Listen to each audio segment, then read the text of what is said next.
बिस्मिल्लाहिर्रहमानिर्रहीम। Dear student, उम्मीद है आप ठीक होंगे। जिधर भी रहो खुश रहो, आबाद रहो। न्यूमेरिकल का जो हमने सिलसिला शुरू किया था, उस सिलसिले में आज हम कीपी बोर्ड के चैप्टर नंबर 2 यानी वेक्टर स्केलर के न्यूमेरिकल नंबर 4 को हम सॉल्व करेंगे, यानी क्वेश्चन नंबर 4 न्यूमेरिकल नंबर 4 को सॉल्व करने की कोशिश करेंगे। इससे पहले हम 3 न्यूमेरिकल्स हल कर चुके हैं। बात वही स्ट्रेट फॉरवर्ड है। न्यूमेरिकल को समझने के लिए आपके पास अगर थ्योरी का कंसेप्ट हो तो फिर न्यूमेरिकल हल करना आपके लिए मुश्किल नहीं होगा, और स्टेटमेंट समझना भी आपके लिए ज़रूरी है। सो बच्चों, let's start the question. Question हमसे क्या डिमांड कर रहा है, क्या दिया गया है और क्या डिमांड कर रहा है। Find the magnitude and direction of a vector represented by the following pair of components. हमारे पास दो जुज़ दिए गए हैं, दो पार्ट्स है इस क्वेश्चन के। एक ए है, उसमें भी rectangular component, rectangular component A X and A Y are known as rectangular components. और एक और वेक्टर वो भी ए है, लेकिन सेक्शन 2 में या जुज़ बी में हमें दिया गया है, उसके रेक्टेंगुलर कंपोनेंट्स ये हैं। अब हम इस क्वेश्चन को हल करेंगे। हल करने के लिए हम इनके दो पार्ट्स अलहदा अलहदा हल करेंगे। पहले हम लिखेंगे पार्ट नंबर फर्स्ट, यानी ए लिख लो और यहाँ पर सामने लिखो गिवन डेटा, यानी जुज़ ए का गिवन डेटा। जब ए को हल करेंगे तो फिर बी पे जाएंगे। गिवन डेटा, तो गिवन डेटा क्या है, हमें ए एक्स भी दिया गया है, यानी वेक्टर ए का एक्स कंपोनेंट भी दिया गया है -2.3 सेंटीमीटर। क्वेश्चन यानी वेक्टर ए का वाई कंपोनेंट भी दिया गया है 4.1 सेंटीमीटर।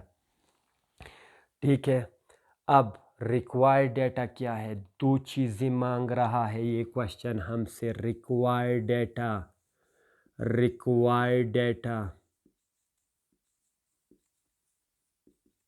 तो रिक्वायर्ड डेटा क्या है हमारे साथ। रिक्वायर्ड डेटा है find the magnitude of vector ए। तो ए इज़ अननोन। अगर वेक्टर ए का कहते तो हम लिखते ए एरो, लेकिन यहाँ पर हमें कहा गया है कि सिंपल ए पॉइंट करो, मैग्नीट्यूड ऑफ ए पॉइंट करो, और इसकी डायरेक्शन मींस थीटा पॉइंट करो कि ये पॉजिटिव एक्स एक्सिस के साथ कौन सी एंगल बना रहा है। तो अब हमने रिक्वायर्ड डेटा भी लिख लिया, आपको पता है। अब हम क्या स्टार्ट करेंगे, solution. as we know as we know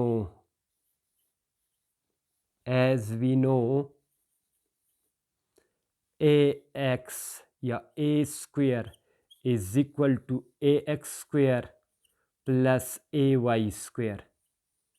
अब बेसिक ट्राग्नोमेट्री अब जानते हैं। सॉरी, यहाँ पर इसके लिए हम जो नंबर ए का जो है उसके लिए डायग्राम बनाते हैं। डायग्राम मैं इधर बनाता हूँ। डायग्राम किस तरह है आपको पता है, ये एक्स एक्सिस, ये वाई एक्सिस, लेकिन हमें जो दो कंपोनेंट्स दी गई है, एक है ए एक्स यानी अलोंग एक्स एक्सिस, लेकिन किस तरफ है, माइनस मीन इस ओरिजिन से इस तरफ। तो ये हमें ए एक्स दिया गया है, ए वाई पॉजिटिव है, पॉजिटिव मीन्स ए वाई ऊपर की तरफ जाएगा, तो ये ए वाई कॉम्पोनेंट हो गया। अब हमने फाइंड क्या करना है, फर्स्ट का हेड दूसरे के टेल के साथ लग चुका है, so resultant will be directed from the tail of the first to the head of the last. So this is the resultant vector a. लेकिन हमने मालूम क्या करनी है, मालूम इस रिजल्टेंट वेक्टर का magnitude. You know the length of the arrow shows magnitude of the vector, and magnitude of the vector means simple letter represent the length of the arrow. और दूसरी क्या चीज़ मांग रहा है ये क्वेश्चन हमसे, कि इसने कितना एंगल बनाया है, यानी थीटा बनाया है। तो हम ये दो चीज़ें अब कैलकुलेट करेंगे। तो इसके लिए फ्रॉम द फिगर में क्या है, एक राइट एंगल ट्रायंगल है ओ एम एल। तो आपको पता है कि pythagoras के मुताबिक ये OM मीन्स बेस का लेंथ। अगर हम सिंपल OM लेते हैं तो आपको पता है कि ये लेंथ ले लिया हमने वेक्टर स्केलर में, plus OM plus OML, ML क्या हो गया, perpendicular length plus base length बराबर है OL के। तो ये बात गलत है, यानी ये लेंथ जमा ये लेंथ हमेशा ज़्यादा होगी इस लेंथ से। तो फिर pythagoras ने क्या कहा, pythagoras ने कहा कि इस लेंथ के स्क्वायर ले ले, इस पर भी स्क्वायर ले ले, इस पर भी स्क्वायर ले ले। क्या मतलब, हाइपोटेन्यूअस लेंथ का स्क्वायर बराबर होगा परपेंडिकुलर लेंथ के स्क्वायर के प्लस बेस लेंथ के स्क्वायर के।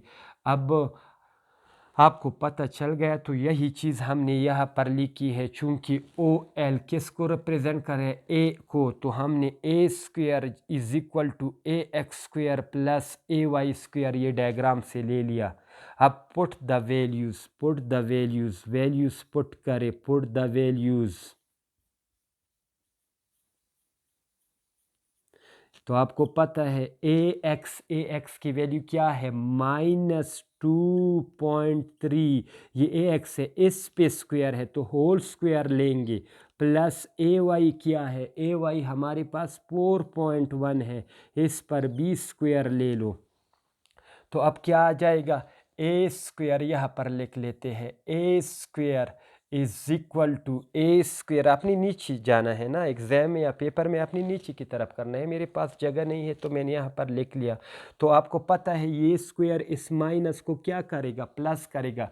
2.3 की अगर हम स्क्वायर लेते हैं, 2.3 की स्क्वायर लेते हैं कैलकुलेटर में, तो हमारे पास 2.3 का स्क्वायर आएगा 5.29।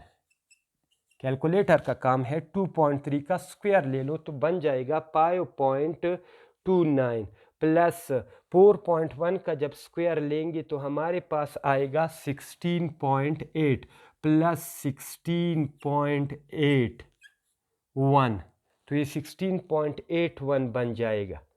ठीक है, अब इससे क्या आएगा, जब हम इन दोनों को जमा करेंगे तो हमारे पास आएगा 22.1। 22.1 कैलकुलेटर के साथ कर ले तो 22.1 आ जाएगा।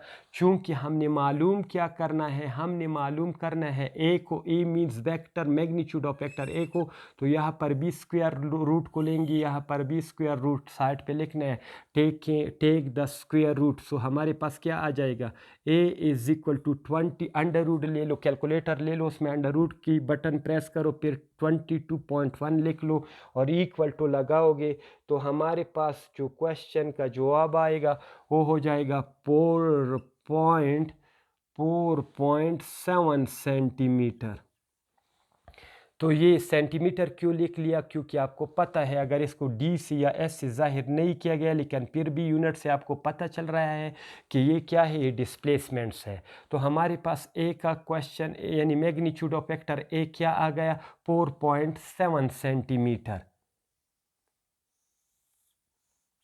यहाँ पर आपने नीचे लिखना है this is the required magnitude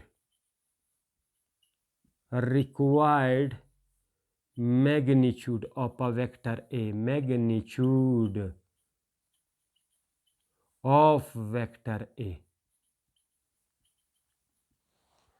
तो ये तो सॉल्व हो गया, मैग्नीट्यूड आ गया। अब हम क्या करेंगे, आपको पता है इस डायग्राम में ये थीटा मालूम करना है, तो आपको पता है थीटा के लिए हम क्या लेते हैं, tangent theta is equal to perpendicular length means simple AY तकसीम बेस लेंथ AX। तो हमने क्या किया, राइट एंगल ट्रायंगल में हमने परपेंडिकुलर लेंथ लेकर बेस के लेंथ पे तकसीम कर दिया, तो ये बराबर होता है टेंजेंट थीटा के।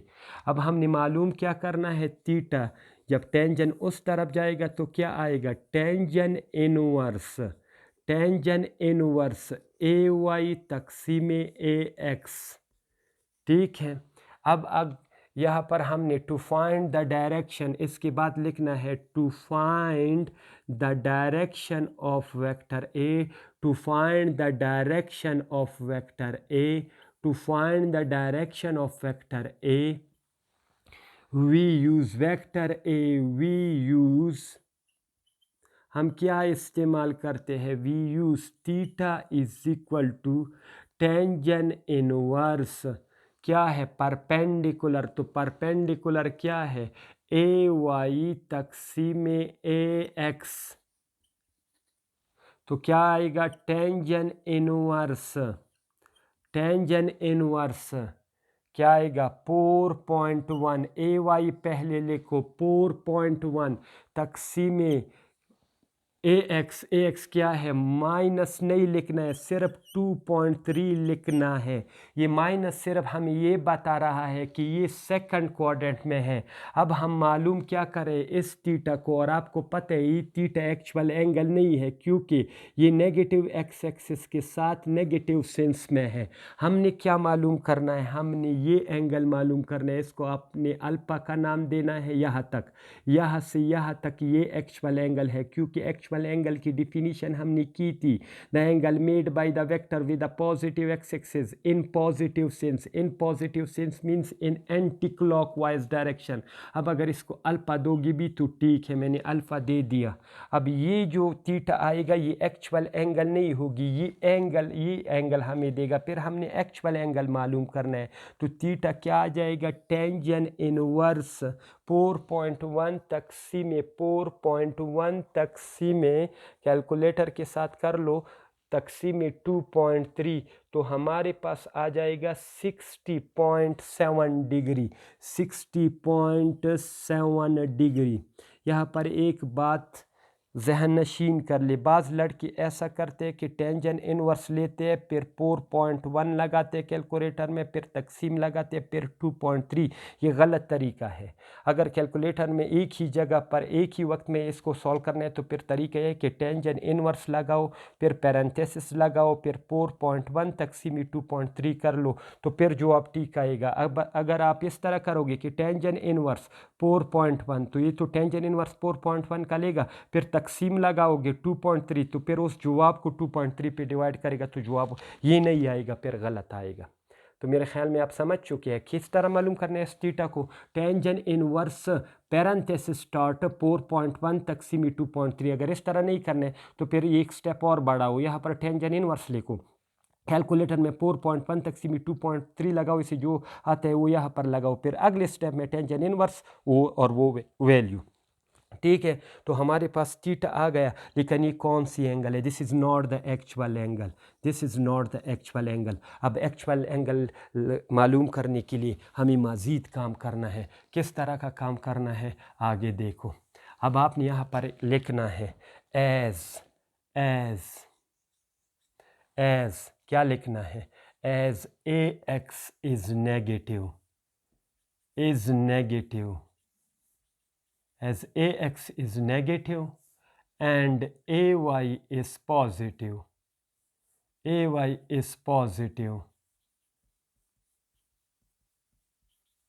so the vector is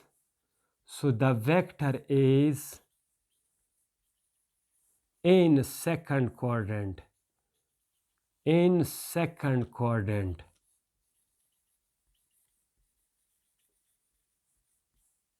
so the actual angle will be, इन इसका जो हकीकी एंगल है पॉजिटिव एक्स एक्स के साथ positive sense, that is alpha is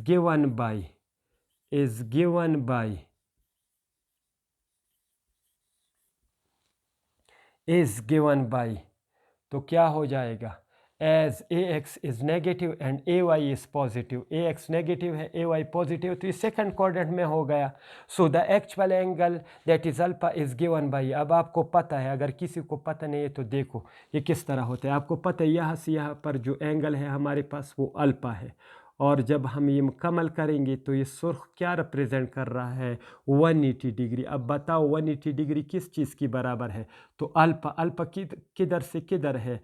ये यहाँ से यहाँ तक है, ये अल्फा है। तो 180 डिग्री बराबर हो गया अल्फा प्लस यहाँ से यहाँ तक एंगल का क्या नाम है, वो थीटा है। तो ये हो गया थीटा। तो हमारे लिए जो अल्फा रिक्वायर्ड है वो किसके बराबर हो गया, 180 degree minus theta, minus theta, ये थीटा तो हमने मालूम किया है। सो इज़ गिवन बाई क्या हो गया, is given by alpha is equal to 180 degree minus theta. अब थीटा हमने मालूम किया है, इसको इक्वेशन नंबर 1 भी दे सकते हो, एज थीटा इज़ गिवन, या और वाले का यहाँ पर लिखो as theta is equal to 60.7 degree. So put the value in above equation. Alpha is equal to 180 degree minus 60.7 degree. तो 60 जब चला जाएगा तो क्या हो जाएगा, 120 डिग्री, 120 डिग्री से 7 डिग्री चला जाए तो क्या आ जाएगा, यानी माइनस हो जाए तो हमारे पास होगा 119.3 degree. So this is the actual angle, this is the required angle of this vector A, this vector A. Any question? अब दूसरे क्वेश्चंस को सॉल्व करने के लिए मैंने इसी में थोड़ी सी चेंजेस करनी है। क्या क्या दिया गया है यहाँ पर देखो, या चलो दोबारा करते हैं इसको। क्वेश्चन ए सॉल्व हो गया, क्वेश्चन ए सॉल्व हो गया।